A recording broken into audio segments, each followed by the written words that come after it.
Hello, I'm Alfonso Layson and I'm a principal lawyer here at Coleman Greig for the family law team. A common question that I'm asked is what happens when I have parenting orders and the other parent does not comply. Under the Family Law Act, you are able to obtain parenting orders either by consent or through a judgment made after litigation. These orders set out the obligations between the parents as to where the children should be living, which of the caregivers are to make the primary care decisions for the children, and what time the other parent or other parties are to spend with the child.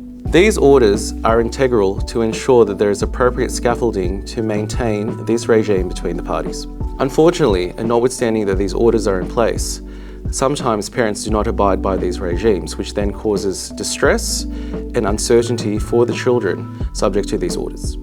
In the circumstances that you have parenting orders and the other parent fails to comply with these orders, there are avenues of redress available to you. The Family Court and Federal Circuit Court of Australia understand the importance to uphold the integrity of these orders that parties enter into. In the event that the other party does not comply with the orders, you are able to file in the Family Court and Federal Circuit Court of Australia to alert the court as to the non-compliance of the other party. This is called a contravention application.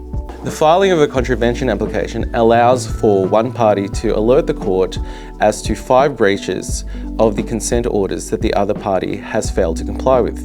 A party may raise with the court their 5 most serious breaches of the orders in their contravention application and seek appropriate remedies in relation to those breaches.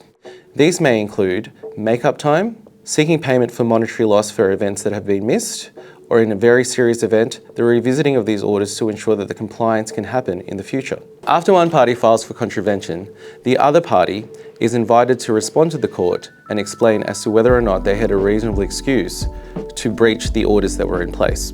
It's important to remember that a person can plead guilty to the contravention as long as they have reasonable grounds for doing so.